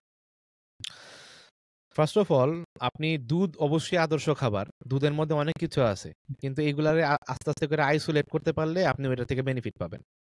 যদি না পান, যেমন দুধের মধ্যে জানেন, মানুষ জিজ্ঞেস করবেন যে দুধে কি আছে, ক্যালসিয়াম আছে, কিন্তু দুধের সবচেয়ে বেস্ট উপাদান কি জানেন? দুধের সবচেয়ে বেস্ট উপাদান হচ্ছে ওয়ে প্রোটিনটা। এটি হচ্ছে মেইন জিনিস, প্রোটিন, যেটাতে যদি আপনি আলাদা না করেন দুধ থেকে, তাহলে ওই প্রোটিনের কোনো বেনিফিট আপনার বডি দিবে না, আপনার পাবেন না। কিন্তু দুধে তো মেজরিটি পোর্শন কেসিন থাকে। মেজরিটি পোর্শন কেসিন থাকে না, মেজরিটি ওয়ে থাকে। মেজরিটি পোর্শন ওয়ে থাকে। তো তাই যদি হয় তাহলে কেন মানুষজনের এই প্রবলেমটা ফেস করে হেলথে? কারণ এটাকে যদি আপনি আলাদা না করেন দুধ থেকে, ধরেন আপনি প্রথমে দুধ থেকে এটারে ওয়ে বানান, ওয়ে থেকে এটারে ফিল্টার করে বানান আইসোলেট, মানে ল্যাকটোজ একদম ফালায় দিয়ে 1-2% আছে। আপনি যদি এটারে আরো ল্যাকটোজ ছাড়া করে দেন, তাহলে বানাইতে হয় হাইড্রোলাইজড, একদম জিরো ল্যাকটোজ। ঠিক আছে? তো এইভাবে করে দুধ থেকে আপনি মেইন জিনিসগুলো এক্সট্রাক্ট করতে পারেন। তখন গিয়ে আপনি দুধের মধ্যে যেসব জিনিসগুলো আছে এগুলার আলাদা আলাদা করে আপনি বেনিফিট পাইতে পারেন। বাট যদি আপনি খালি দুধ খেয়ে বেনিফিট পাইতে চান, শুধু দুধ থেকে এই ডাইরেক্ট বডি এগুলারে এক্সট্রাক্ট আলাদাভাবে করতে পারবে না, হিউম্যান বডি করতে পারবে না। এটা হলো সিম্পল জিনিস। অনেক প্রোটিন সাপ্লিমেন্ট নিজের ব্র্যান্ডের গায়েও, মানে ওই বোতলের গায়েও উল্লেখ থাকে যে যদি কিনা ইউজ করা হয়, কি বলে, এর সাথে মিল্ক মিক্স করা হয় তাহলে বেটার টেস্ট করে। এই জন্য অনেকে করে থাকে। সেই ব্যাপারে কি বলবেন? এখন ভাই টেস্টের জন্য তো আপনি কনডেন্স মিল্কও ইউজ করতে পারেন, গুঁড়া পাউডার ইউজ করতে পারেন, ওভালটিন ইউজ করতে পারেন, হরলিক্স ইউজ করতে পারেন। It doesn't even matter. Matter হচ্ছে যে আপনি এটার মধ্যে এই জিনিসটা ইউজ করলে এটার কোয়ালিটি খারাপ হয়ে যাবে, সো এটা করা যাবে না। এখন বাকিটা আপনার উপর, যে আপনি এত টাকা দিয়ে ওয়ে প্রোটিন কিনছেন, আপনি এটার কোয়ালিটি নষ্ট করে খাবেন, মেইন পারপাসটাই নষ্ট করে ফেলতেছেন আপনি, এটাই দেশে কথা। হ্যাঁ, ওয়ে প্রোটিন খাওয়ার মেইন উদ্দেশ্য কি? এটারে ফাস্ট মাসেলের ভিতরে ঢুকানোই তো, পোস্ট ওয়ার্কআউটে। এটা যদি আপনার না হয়, এটারে যদি আপনি স্লো করেন, তাহলে টাকা দিয়ে ওয়ে প্রোটিন কেনার মানে কি? দরকার নেই। হ্যাঁ, অলরাইট। তো এই ওয়ে প্রোটিনের কতটুকু পার্সেন্টেজ আসলে আমরা এই সাপ্লিমেন্টেশন থেকে নিতে পারি? মানে আমরা তো জানি প্রোটিন সোর্স হিসেবে আমাদের on the other hand chicken, eggs, fish এগুলো কনজিউম করা লাগবে। তো টোটাল ধরেন একটা মানুষের ডেইলি 150 গ্রাম প্রোটিন দরকার পার্সন এক্স। তার জন্য কতটুকু পোর্শন আমরা প্রোটিন পাউডার থেকে নিলে বেস্ট, আর কতটুকু পোর্শন হোল ফুড থেকে নিলে বেস্ট? যদি কেউ প্রোটিন পাউডার এফোর্ড করতে পারে, তাহলে আমি বলবো 20% প্রোটিন ওয়ে প্রোটিন থেকে নিক, আর বাকি 80% ফুড থেকে নিক। আর যদি ওয়ে প্রোটিন এফোর্ড না করতে পারে, পুরো 100%ই ফুড থেকে নিক। তাহলে এখন একটু আগে যেটা বললেন যে ফাস্ট অ্যাক্টিং আপনার প্রোটিন সোর্স হিসেবে হচ্ছে হাইড্রোলাইজড ওয়ে বা ওয়ে আইসোলেটটা গুরুত্বপূর্ণ বা ভালো রোল প্লে করে, তাহলে যারা হোল ফুড থেকে নিতেছে তাদের মাসেলে কি ওইরকম ভাবে ফাস্ট ডেলিভারি হবে, বা তাদের মাসেল বিল্ডিং এ কোনো হ্যাম্পার হবে কিনা? মাসেল বিল্ডিং এ কোনো হ্যাম্পার হবে না, হয়তো বা একটু ডিলেড অ্যাবজর্পশন এবং কিংবা ডিলেড অ্যামাইনো রেসপন্স পাবে। বাট আমি মনে করি কি, এটা কাদের জন্য, আমি আপনার জিনিসটা একটু ভাগ করে দিই। যেমন যেই বান্দা সকালে ওইটা খালি পেটে ব্যায়াম করে, তার জন্য ওয়ে প্রোটিনটা খুবই দরকারি। কারণ অলরেডি সে ওইটা খালি পেটে ব্যায়াম করতেছে, তার জন্য দুইটা জিনিস খুব দরকারি। একটা হচ্ছে গিয়ে BCAA, একটা হচ্ছে ওয়ে প্রোটিন। কারণ BCAA তার body during workout BCAA supply দিয়ে তারে ক্যাটাবলিজম থেকে বাঁচাবে, নাম্বার 1, মানে টেম্পোরারি। নাম্বার 2, ব্যায়াম শেষ করার সাথে সাথে তার বডিতে প্রোটিনটা তখন এই কারণে দরকার, কারণ অলরেডি সে 8-9 ঘন্টা ঘুমাইছে, ঘুম থেকে উঠছে, উঠা সে কোনো খাবার না খেয়ে সে জিমে আসছে ব্যায়াম করতে। তো পোস্ট ওয়ার্কআউটে এমন কিছু দরকার যেটা 10-15 মিনিটের মধ্যে তার বডিতে ডাইজেস্ট হয়ে কাজ শুরু করে দেয়, মানে অ্যামিনো চেইন প্রডিউস করা শুরু করে দেয়। এটা একটা ফ্যাক্ট। আর ধরেন কেউ যদি 2-3টা মিল খায়া তারপর ব্যায়াম করে, তাইলে ধরেন তার বডিতে অলরেডি ব্যাকআপ আছে, তার এত চিন্তা করার দরকার নেই। হ্যাঁ, তার অত চিন্তা করার দরকার নেই। এখন ভাই এখানে আরো একটা ক্যাটাগরি আমি অ্যাড করি, জেনারেল মানুষের জন্য যদি হয় তাহলে চিন্তা করার দরকার নেই। যদি সে প্রফেশনাল বডি বিল্ডার হয় যার each and every ounce of muscle important, hmm. তার হিসাব আলাদা। তার সাথে যদি আপনি একটা নরমাল মানুষের মিলান তাহলে আবার হবে না। বাট আমাদের প্রবলেম হচ্ছে কি, আমরা when it comes to supplementation আমরা নরমাল মানুষ, প্রফেশনাল বডি বিল্ডার সব এক কইরা ফেলাই। স্টেরয়েড মানে আমরা মনে করি নরমাল মানুষ, বডি বিল্ডার, বডি বিল্ডিং মানে স্টেরয়েড। বাট এখানে কিন্তু ক্যাটাগরিজ আছে। অ্যাথলিট আর নরমাল মানুষ দুটো এক না। এখন দেখবেন ফুটবল কিন্তু পাড়া মহল্লার ছেলেমেয়েরাও ভালো খেলে। এটা মানে কিন্তু এই না সে ন্যাশনাল টিমের প্লেয়ার। আবার ন্যাশনাল টিমের প্লেয়ার যা যা করতেছে তার মানে এই না পাড়া মহল্লার ছেলের ওই জিনিস করতে হবে, অত দামি বল কিনতে হবে, অত দামি জুতা পরতে হবে। বাট সে তো নর্মাল দিয়েও ফুটবল খেলতে পারবে, পারবে না? সেম একটা জেনারেল লোক যে ভালো একটা ফিটনেস চায়, সে বেসিক সাপ্লিমেন্টেশন আর ফুড দিয়ে কিন্তু ভালো একটা ফিজিক বানাতে পারবে, তার স্টেরয়েডের প্রয়োজন নাই। বাট মানুষ মনে করে কি বডি বানাইতে হইলে মেবি স্টেরয়েড দরকার, বডি বানাইতে হইলে মেবি সাপ্লিমেন্ট দরকার। এটা হইতাছে কি আমরা একটার সাথে একটারে মিলাই ফেলাইছি। প্রফেশনাল আর জেনারেল দুই জিনিস। প্রোটিন পোর্শন, প্রোটিন পাউডারের যে আলোচনা করলাম, এটার সাথেই তো কমপ্লিমেন্টারি। জিমে যারা আসে শুরুতেই যে আই ক্যাচটা থাকে তাদের, যেটা বললাম the real gangster, the BCAA, এবং সেটারই হাত ধরে আমরা এখন একটা নতুন প্রোডাক্টের ইন্ট্রোডাকশন দেখতে পাই, EAA, যেটা হয়তো আগে 5-7 বছর আগেও এই সাপ্লিমেন্ট ইন্ডাস্ট্রিতে পপুলার ছিল না। তো BCAA আমরা বাংলাদেশের এই জিমগুলোতে অনেক বেশি ট্রেন্ডি দেখি। অনেক মানুষ হয়তো প্রোটিন পাউডারও কিনে না, বাট BCAA কিনে। সো BCAA এরকম হাইপ থাকার কারণটা কি? এটা সবচেয়ে বড় হাইপটা কি জানেন? এটার হাইপটা হচ্ছে যে আপনি এটারে সিপ করতে করতে যখন ব্যায়াম করেন, আপনার ব্রেন, আপনার মাইন্ড আপনার বলে আপনি জানি কি খাইতেছেন, যেটা আপনার প্রচুর এনার্জি দিতেছে। আর এটার মধ্যে কিছু মাইন্ড বগলিং ফ্লেভার অ্যাড করার কারণে এখন বিভিন্ন মানুষের মুখে বিভিন্ন ফ্লেভার ভালো লাগে। যেমন আমার মুখে ম্যাঙ্গো ফ্লেভার অনেক ভালো লাগে। ম্যাঙ্গো ফ্লেভারে BCAA খাইলে আমার কাছে মনে হয় যে আমি পুরো জিম ভেঙে ফেলাম। সেম যার গ্রেপ ভালো লাগে, আঙ্গুরের ফ্লেভার ভালো লাগে, ওই বাট আঙ্গুরের ফ্লেভার খাইয়া মনে করবো আজকে জিম শেষ, তুই শেষ জিম। বুঝছেন? তো ব্যাপারটা হচ্ছে কি যে বেসিক্যালি, আচ্ছা আরেকটা জিনিস, BCAA কিন্তু আসলে আমাদের ডিউরিং ওয়ার্কআউট একটা স্ট্রেংথ দেয়, আসলেই দেয়। হ্যাঁ, কিরকম? জিজ্ঞেস করেন হাউ, কিরকম? BCAA এর মধ্যে একটু জাস্ট আপনি লেভেলটা ঘুরাইবেন, লুসিন, আইসোলিউসিন, ভ্যালিন, এই তিনটা তো অ্যামিনো অ্যাসিড। এটা ছাড়া যেটা সবচেয়ে টপ নচ উপাদান দেওয়া থাকে সেটা হচ্ছে গিয়ে আপনার মিনারেলস, এবং তার মধ্যে থেকে সোডিয়াম এন্ড পটাশিয়াম, যেটা আপনার ডিউরিং ওয়ার্কআউট স্ট্রেংথ প্রোভাইড করে। আমরা না একটু আগে প্রি ওয়ার্কআউট বা স্টিমের আলোচনায় দেখলাম যে প্রি ওয়ার্কআউট গুলোতে হচ্ছে যদি এই সোডিয়াম পটাশিয়ামের ভালো ব্যালেন্স থাকে তাহলে this is a good pre workout. তাহলে যে মানুষটা এরকম ভাবে প্রি ওয়ার্কআউট নিছে তার আবার এক্সট্রা করে BCAA এর থ্রুতে এই সোডিয়াম পটাশিয়াম নেওয়ার উদ্দেশ্য কি? উদ্দেশ্য হচ্ছে গিয়া যে অ্যাকচুয়ালি প্রি ওয়ার্কআউটে সোডিয়াম আর পটাশিয়াম দেওয়ার, মানে পটাশিয়াম বাদ দিলাম, আমি সোডিয়ামে আসি, কারণ পটাশিয়াম ওভারলোড হয়ে গেলে সমস্যা আছে বডিতে। বাট সোডিয়াম ওভারলোড হওয়ার চান্সেস খুবই কম থাকে, কারণ আমরা কন্টিনিউয়াসলি সোয়েট করি, মাসেল কন্ট্রাকশন করে, তখন তো সোডিয়াম ইউজ হয়। তো ব্যাপারটা হচ্ছে কি যে প্রি ওয়ার্কআউটে আপনার সোডিয়াম পটাশিয়াম দিচ্ছেন আপনার বডিরে একটা টেম্পোরারি, মানে একটা বডিরে একটা সিগন্যাল দেওয়া যে আপনার বডিকে আপনি হাইড্রেট করতেছেন। বাট ডিউরিং ওয়ার্কআউট সোডিয়াম আর পটাশিয়াম দেওয়ার উদ্দেশ্য হচ্ছে ওই হাইড্রেশনটাকে মেনটেন করা। কারণ ডিউরিং ওয়ার্কআউট আমরা ঘামি, আমাদের মাসেল এই যে কন্ট্রাকশন করেন, পাম্প হয়, পাম্প হওয়ার সময় কিন্তু মাসেল ডিহাইড্রেট হয়ে যায়, কারণ মাসেল সব ওয়াটার পুল করে মাসেলের ভিতরের মধ্যে পুশ করে। তখনও কিন্তু আমাদের বডি টেম্পোরারি ডিহাইড্রেট হয়ে যায়। একটা ভালো, যদি আপনার ভালো পাম্প হয়, যেদিন দেখবেন প্রচুর পাম্প হইতেছে, ওই দিন দেখবেন কি মাসেলের মধ্যে একটা সেপারেট লুক দেখা যায়। ওটার কারণ কি? এটা কিন্তু ডিহাইড্রেশন থেকে আসে। এবং আপনি যত বডি ডিহাইড্রেট করবেন, ধরেন আপনি ট্রেনিং করতেছেন, কেন ট্রেনিং করতেছেন? ট্রেনিং করার অবস্থায় কিন্তু বডি সবচেয়ে বেশি ক্যাটাবলিক মুডে চলে যায়, কারণ তখন মাসেল ব্রেকডাউন হয়। টেকনিক্যালি সায়েন্সের ভাষায় মাসেল ব্রেকডাউন মানে কিন্তু ক্যাটাবলিজম হয়, কারণ আপনি মাসেল ভাঙতেছেন, বডির ইনজুরি করতেছেন ভিতর থেকে, এটা বডির হিসেবে কিন্তু ক্যাটাবলিজম। বাট যখনই আপনি ট্রেনিংটা শেষ করে ফুড দিয়ে দিতেছেন, তখন কিন্তু আর ক্যাটাবলিজমটা থাকতেছে না।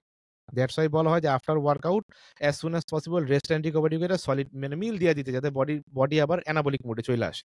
রাইট। এটা হলো একটা ফ্যাক্ট। তো দেখা যাচ্ছে কি যে আপনি যদি বডির ডিউরিং ওয়ার্কআউট ডিহাইড্রেট বানায় ফেলান, তাহলে কিন্তু আপনার বডি আরো ক্যাটাবলিক হয়ে যেতেছে, এবং ক্যাটাবলিক বডি কিন্তু মাসেল ব্রেকডাউন করে, এবং ক্যাটাবলিক বডি শরীরের জন্য ভালো না। ক্যাটাবলিজম মানে কিন্তু আপনার মানে অনেক খারাপ অবস্থা, ইভেন লাইফ রিস্ক ক্যাটাবলিজম মানে। তাইলে ভাই এই ক্ষেত্রে তো আপনার আমরা সোডিয়াম বলেন, আপনার ইলেকট্রোলাইট যেগুলো আছে এগুলোর ইম্পর্টেন্স বুঝলাম। সো মানে ইন্ট্রা ওয়ার্কআউটে আপনার ইলেকট্রোলাইট বা হাইড্রেশন, সোডিয়াম বলেন, এগুলার যে ইম্পর্টেন্স, এগুলো কি আমাদের এই BCAA এর থ্রুতে নেওয়া উচিত? মানে মেইনলি তো আমরা BCAA নিয়ে কথা বলতেছিলাম। সো ওই ইলেকট্রোলাইটস এর ইম্পর্টেন্স যতটুক, ওইটা তো আমরা অন্যভাবেও করতে পারি। কিন্তু বিসি ডাবল এটা কতটুকু এসেনশিয়াল? এটা তো ম্যান্ডেটরি কিছু না। আনলেস আপনি ওই যে বললেন যে সকালে ট্রেনিং করতেছে কেউ, সকালে early in the morning training করতেছে, এরকম ৩-৪টা মিল নেওয়ার পরে, পর্যাপ্ত প্রোটিন বডিতে যাওয়ার পরে, পর্যাপ্ত আপনার অ্যামাইনো অ্যাসিড বডিতে আছে, ওই অবস্থায় ধরেন ইলেকট্রোলাইট যেই সাবস্টেন্সগুলো আছে, এক্সেপ্ট দ্যাট ওগুলা বাদে বিসি ডাবলটা কতটুকু জরুরি যাদের ৪টা-৫টা মিলের পরে ট্রেনিং করতেছে? জেনারেল ফিটনেসের জন্য বিসি ডাবলের প্রয়োজন 0। হ্যাঁ, আর যারা কম্পিটিশন করে অ্যাথলিট, তাদের জন্য বিসি ডাবলের প্রয়োজন আছে। এখন আমি জিনিসটা বুঝাই। যেমন ধরেন আপনার আপনার বডিতে মানে নিউট্রিয়েন্ট পুরো ফুল আছে, এটা যে কোনো মুহূর্তে উপচায় পড়ে যেতে পারে। এটার জন্য আপনি কন্টিনিউয়াসলি নিউট্রিয়েন্ট সাপ্লাই দিয়ে দিতেছেন, যাতে এটা কোনো কিছু উপচায় না পড়ে, যাতে আপনার কোনো কিছু লস না হয় ডিউরিং ট্রেনিং, কোনো কিছু যাতে লস না হয়। আচ্ছা, একটা জিনিস আমি একটু ভালোভাবে এক্সপ্লেন করলে মানুষ বুঝবে। ধরেন আপনি মিল নিছেন, ট্রেনিং করতেছেন। যখন আপনি ধরেন প্রফেশনাল অ্যাথলিট, আপনার ট্রেনিং করার সময়ও আপনার বডি যদি ক্যাটাবলিক হয়ে যায়, তাহলে আপনার মাসেল লস, মানে আপনার একটা অ্যামিনো অ্যাসিডও যদি ব্রেকডাউন করে এনার্জি হিসাবে বডি ইউজ করে, এটা আপনার জন্য খারাপ। কারণ আপনি অ্যাজ এ অ্যাথলিট, আপনার জন্য each and every ounce of muscle important. কারণ আপনার তো টার্গেট হচ্ছে গ্রো করা, ঠিক না? প্রতিটা বছরে প্রোগ্রেস করা। তখন আপনি কি করেন? আপনি বিসি ডাবল এর নিয়ে ওইটারে ব্রিজিং করেন, ওই সময়টারে জাস্ট বডিরে বুঝাইতেছেন যে আমি কন্টিনিউয়াসলি তোমার অ্যামাইনো সাপ্লাই দিয়ে রাখতেছি। দ্যাট ডাজন্ট মিন যে ওই অ্যামাইনো অ্যাসিড যায় কিন্তু আপনার বডিতে যে প্রচুর পরিমাণে অ্যামাইনো অ্যাসিড মানে অ্যাড করে মাসেল অ্যাড করছে, তা কিন্তু না। আপনি জাস্ট বডিকে বুঝাচ্ছেন যে তুমি অ্যামাইনো অ্যাসিড পাইতাছো, ক্যাটাবলিক মুডে যায়ও না। এবং যখন আপনি এটা দিতে ওয়ার্কআউটটা শেষ করার পরে যখন আপনি মিলটা নিয়ে নিবেন, তখন কিন্তু ওই বিসি ডাবল যে আপনার ব্রিজিং করছিলেন ওই সময়, ব্রিজিংটা আপনার উপকারী দিব ক্যাটাবলিজমে না যাওয়ার জন্য। আচ্ছা, এই ব্রিজিং ব্যাপারটা কি যখন আমার বডিতে অ্যামাইনো অ্যাসিড একটা লিমিটেড পরিমাণে আছে বা আমি ডেফিসিয়েন্সিতে আছি, কাটডাউনে আছি, এই জায়গায় প্রযোজ্য, নাকি যখন আমি ধরেন সারপ্লাসে আছি, আমার বডিতে পর্যাপ্ত আমি থ্রু আউট দ্য ডে দিয়ে যাইতেছি, ওই ক্ষেত্রেও সেম এরকম হয়? আপনি যখন প্রফেশনাল অ্যাথলিট হবেন, তখন আপনি যে কোন সময় ডেফিসিটে আছেন আর কোন সময় সারপ্লাসে আছেন, এটা বোঝাটাই মুশকিল। কারণ যে কোনো মুহূর্তে আপনার বডি ক্যাটাবলিক হয়ে মাসেল ব্রেকডাউন করে ওটা এনার্জি হিসেবে ইউজ করতে পারে। That's why for safety body বিল্ডাররা কোনো রিস্ক নেয় না। আপনি দেখবেন অনেক কোচের প্রোটোকল আছে, ইন বিটুইন মিলেও কিন্তু অ্যামাইনো অ্যাসিড দেওয়া হয় তার ডায়েটে। অনেকে ই ডাবল এ দিয়ে দেয়, অনেকে শুধু লিউসিন অ্যাড করে 5 থেকে 10 গ্রাম। হ্যাঁ, ডিপেন্ডিং অন ওই পার্সনের মেটাবলিজম। এখন যার মেটাবলিক রেট অনেক বেশি, তারে কিন্তু ডিউরিং ওয়ার্কআউট আপনার সময় অ্যামাইনো অ্যাসিড দেওয়া লাগে, জাস্ট বডির যে বললাম না, ব্রিজ ক্রিয়েট করার জন্য, বোঝানোর জন্য যে না তুমি সাপ্লাই পাইতেছো কন্টিনিউয়াস। ঠিক আছে? তো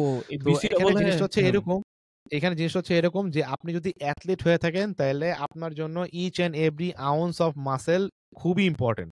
আর যদি আপনি জেনারেল ক্লায়েন্ট হয়ে থাকেন, আপনার জন্য বেসিক জিনিসটা মেনটেন করা খুব ইম্পর্টেন্ট।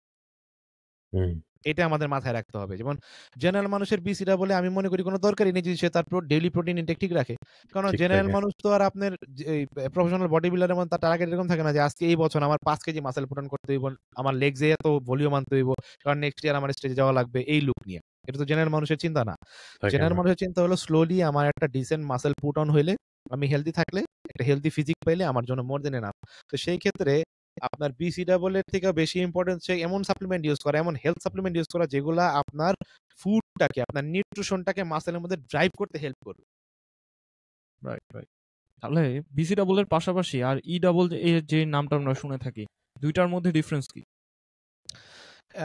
ই ডাবল এর মধ্যে আপনার ওই বাকি 20টা যে অ্যামাইনো অ্যাসিড আছে ওগুলো কমপ্লিট দেওয়া থাকে। আর বিসি ডাবল এর মধ্যে আপনার শুধু লুসিন, আইসোলুসিন আর ভ্যালিন, 3টা মেইন অ্যামাইনো অ্যাসিড থাকে। এই পার্থক্য, আর কিছু না।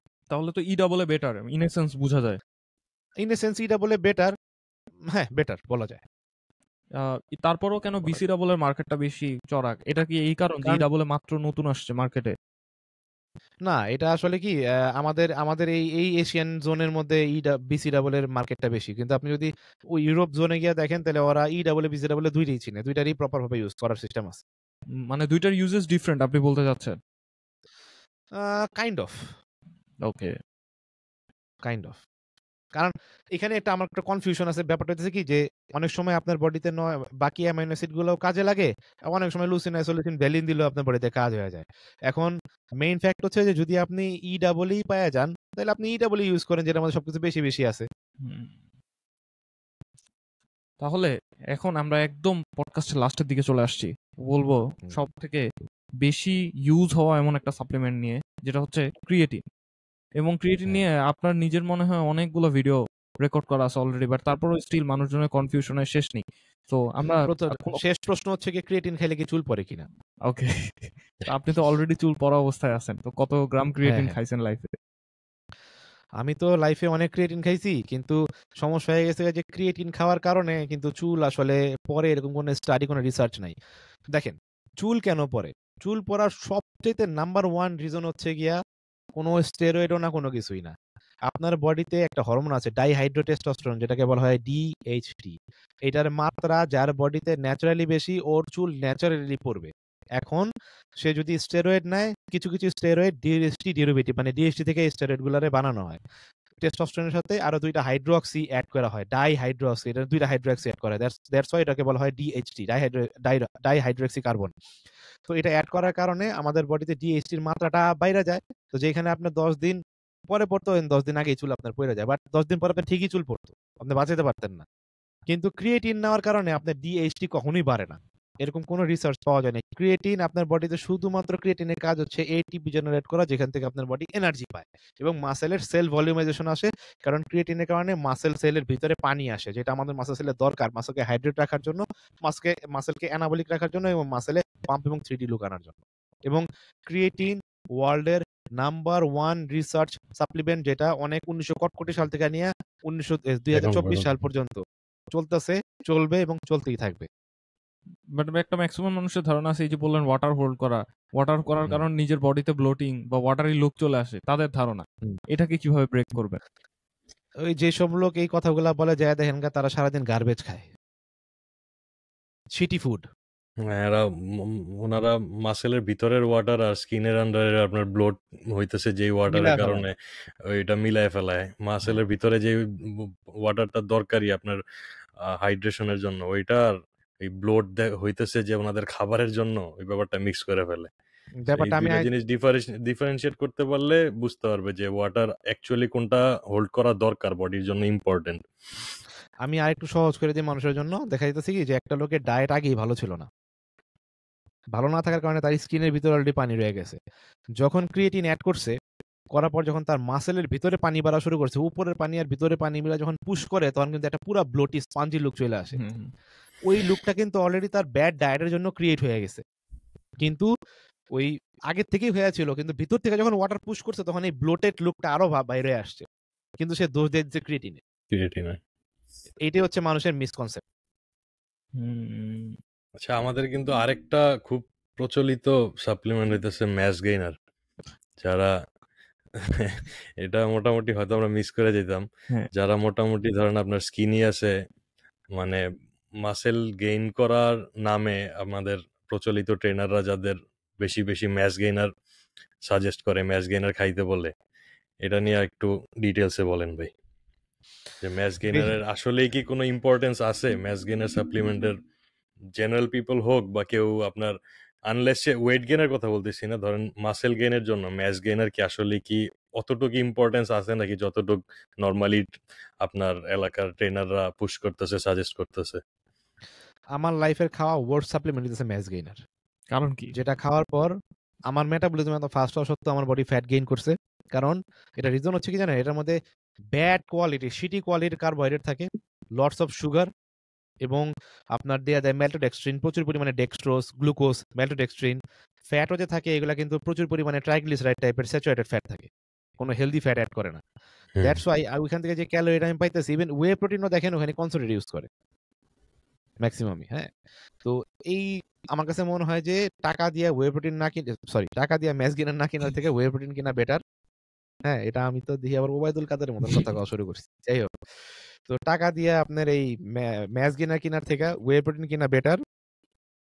এবং দেখা যাইতেছে যে ম্যাচ গেইনার কাদের জন্য জানেন? স্পোর্টস সাপ্লিমেন্ট কিন্তু নট অনলি বডি বিল্ডারদের জন্য, স্পোর্টস সাপ্লিমেন্ট কিন্তু সব স্পোর্টস এর জন্য, সব মানুষের জন্য। এটা কিন্তু স্পোর্টস নিউট্রিশন সাপ্লিমেন্ট, ঠিক না? তো স্পোর্টস নিউট্রিশনাল সাপ্লিমেন্ট। এখন বিষয়টা হচ্ছে যে ম্যাচ গেইনার কার জন্য? যে ম্যারাথন রান করে, স্কিনি, দৌড়ায় সব হুম। উড়ায় ফেলায়, ওরে আপনি ম্যাচ গেইনার দিয়ে 1200-1300 ক্যালোরি লোড করে দিতে পারেন, তার জন্য এটা ভালো। যে সাইকেলিস্ট, তার জন্য এটা ভালো। যে ইউএফসি তে ফাটাফাটি মারামারি করে, উড়াধুরা মারে, ওর জন্য এটা ঠিক আছে। বাট যারা quality full muscle put on করতে চান, হেলদি থাকতে চান, ভিতর থেকে হেলদি থাকতে চান, তার জন্য অবশ্যই বেটার হচ্ছে কোয়ালিটি নিউট্রিশন। এবং কোয়ালিটি নিউট্রিশন যদি সে ডেইলি ফলো আপ না করে, সে ভালো কোয়ালিটির বডি এবং ভালো কোয়ালিটির মানে তার ইনার হেলথ সে ভালো রাখতে পারবেন। এবং এই যে লাস্ট যে দুইটা সাপ্লিমেন্ট নিয়ে আমরা কথা বলবো, এই দুইটা থেকে মনে হয় বাংলাদেশে অনেক ট্রেনারদের মধ্যে এই কালচার আছে মাস গেইনার এবং ক্রিয়েটিন দুইটা একসাথে পুশ করা। কারণ দুইটা বেচলে লাভ বেশি হয়। আর ম্যাচ গেইনার আপনার নিতে হবে কেন? ম্যাচ গেইনার আপনি ওয়ে প্রোটিন, আপনি যদি একটা মানে অ্যাকচুয়াল ম্যাচ গেইনারের কথা বলেন, অ্যাকচুয়ালি আপনি একটা হেলদি ম্যাচ গেইনার আপনি নিজেই বানায় নিতে পারবেন।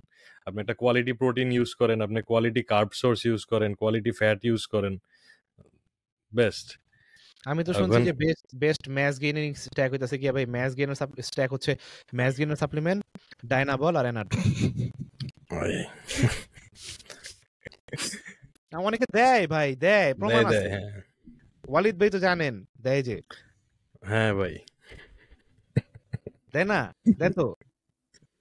কেউ তো আছে মনে করেন যে স্টুডেন্ট গেলে আগে কয়ে দেয় যে ভাই তোমার এই যে নাও, তোমার সব খাওয়ান দাওয়ান ভালো, আগে তোমার গোলা বারুদ কিনা টাকা রেডি করো, আসলা বারুদ।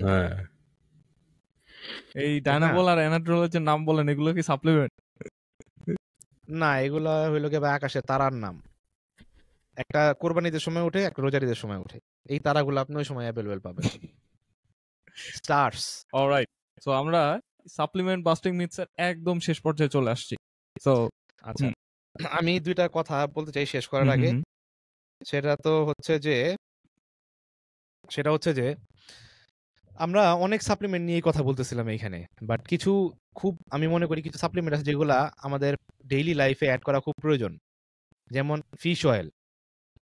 ফিশ অয়েল আমি মনে করি যে ভাই আপনার কাছে যদি লিমিটেড বাজেট থাকে যে আপনি দুইটা সাপ্লিমেন্টই কিনতে পারবেন, আমি আপনারে বলবো একটা মাল্টিভিটামিন আর একটা ফিশ অয়েল কিনেন, মাস্ট। আর যদি আরো টাইট বাজেট থাকে তাহলে আমি বলবো যে আপনি একটা ফিশ অয়েল আর আপনি একটা ভিটামিন D3 সাপ্লিমেন্ট কিনেন। এখন ফিশ অয়েলের পাশাপাশি আমি এখানে আরেকটা জিনিসের নাম নিয়ে আসবো, সেটা হচ্ছে ইভিনিং প্রিমরোজ অয়েল, যেটারে বলা হয় মেয়েদের সাপ্লিমেন্ট। বাট এটা কিন্তু অনেক গুরুত্বপূর্ণ এবং এইটা আমাদের বডিতে যে ক্রনিক ইনফ্লামেশন হয়, ট্রেনিং থেকে হয়, স্ট্রেস থেকে হয়, এইটা ডাউন করার জন্য খুবই ইম্পর্টেন্ট ইভিনিং প্রিমরোজ অয়েল, যেটা নিয়ে কেউ কখনো কথা বলে না। এইটা খুবই একটা ইম্পর্টেন্ট সাপ্লিমেন্ট এবং যেইটার মধ্যে আপনার একটা উপাদান আছে যেটাকে বলা হয় GLA।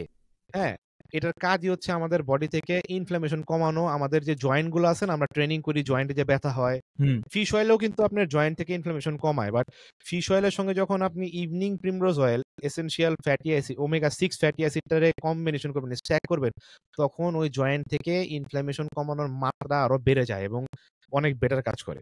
Number 1। Number 2, evening primrose oil আমাদের লিভারে যে ইনফ্লামেশন হয়, লিভারে ইনফ্লামেশন কিন্তু শুধুমাত্র স্টেরয়েড নিলে হয় না। লিভারে ইনফ্লামেশন কিন্তু এই যে ধরেন আমরা ডেইলি যে ভাগদৌড় করি, কাজ করি, আমি দৌড়াইতেছি, ক্লায়েন্ট ট্রেনিং করাইতেছি, প্রচন্ড পরিমাণে স্ট্রেস হয়। যত পরিমাণে স্ট্রেস হয়, স্ট্রেস হইলেও কিন্তু এটা একটা মেটাবলিক স্ট্রেস। এই মেটাবলিক স্ট্রেস কিন্তু আমাদের লিভার এন্ড কিডনি দিয়ে ব্রেকডাউন হয়। আমি এখন কিডনিতে আসবো না, আমি আসতেছি লিভারে। এই যে মেটাবলিক স্ট্রেস এন্ড সবকিছুর যে আমাদের এই লাইফে যে প্রতিদিন স্ট্রেস গুলো যায়, খাবার থেকে যে প্রোটিন ব্রেকডাউন করি, মেডিসিন খাই, অ্যান্টিবায়োটিক খাই, এইগুলা ব্রেকডাউন করে কিন্তু আমাদের লিভার পুরো হাহাকার অবস্থা হয়ে যায়। এইটাকে কিওর করানোর জন্য, ইনফ্লামেশন কমানোর জন্য কিন্তু evening primrose oil one of the best supplement.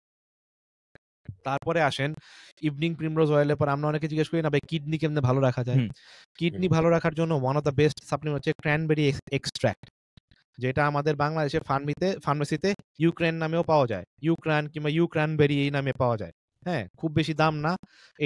এইটা যদি আপনি ডেইলি রাখেন এবং পানি ঠিক মতন খান, আমাদের কিডনি ফিল্টারেশন বলেন, কিডনি ইনফ্লামেশন বলেন, সবকিছুই ডাউন করতে হেল্প করে। এটা মোস্ট ইম্পর্টেন্ট জিনিস।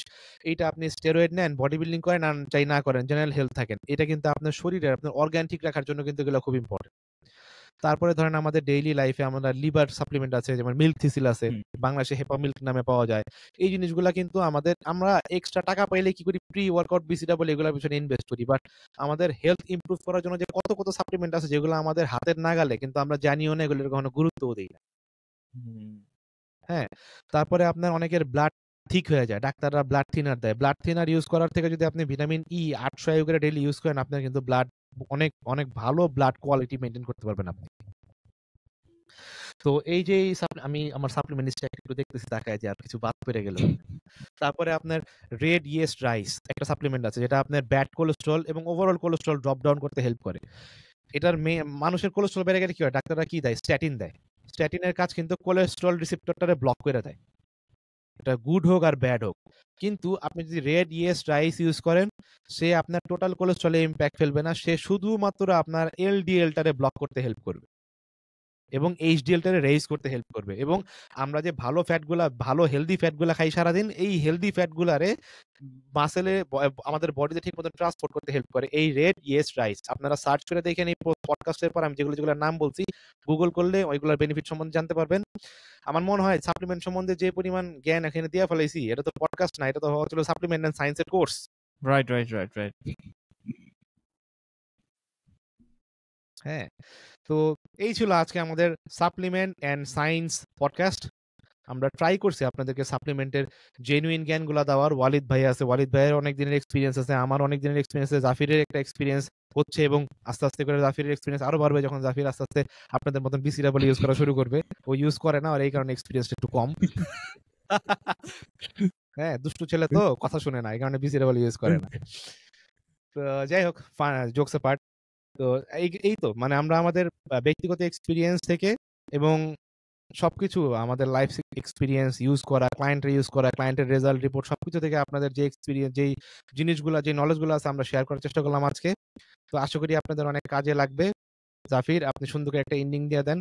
আপনাদের এই ভিডিওটা বা এই পডকাস্টটা যারা এখন পর্যন্ত দেখে ফেলেছেন, তারা অবশ্যই একটা লাইক করবেন, কারণ একটা লাইক যেমন রিচ পাইতে হেল্প করে, তেমনি আমাদের জন্য অনেক ইন্সপিরেশন হিসেবে কাজ করে। And make sure you don't forget to comment and subscribe. Okay, subscribe to our YouTube channel. Walid ভাই, থ্যাংক ইউ সো মাচ আমাদেরকে Thank you, জয়েন ভাই। করার জন্য। ওয়ালিদ ভাই Next সুদূর week- আমেরিকা থেকে আমাদের সাথে জয়েন দিচ্ছে। সুদূর আমেরিকা থেকে আমাদেরকে জয়েন করেছে, অনেকদিন পরে তারা পাওয়া গেছে। নেক্সট উইক কি আবার পামু ভাই আপনারে? ইনশাআল্লাহ ভাই, পাইলে ইনশাআল্লাহ। একটা স্টেরয়েড নিয়ে পডকাস্ট করুম। ঠিক আছে ভাই, ইনশাআল্লাহ। আমরা ঠিক আছে, গাও ওটা ভাইকেও হচ্ছে- চাই। হ্যাঁ, ওটা হচ্ছে anabolic and science. Anabolic and science, কেমন হয়? ইনশাআল্লাহ ভালো হবে ভাই। Next So week till then- সাথে হ্যাঁ, সো টিল দেন সাথে গাও ভাই, এটা কি? গাও ভাই। হ্যাঁ, হ্যাঁ, so till then take care, ভালো থাকবেন, সুস্থ থাকবেন, এবং she made us. Bye by.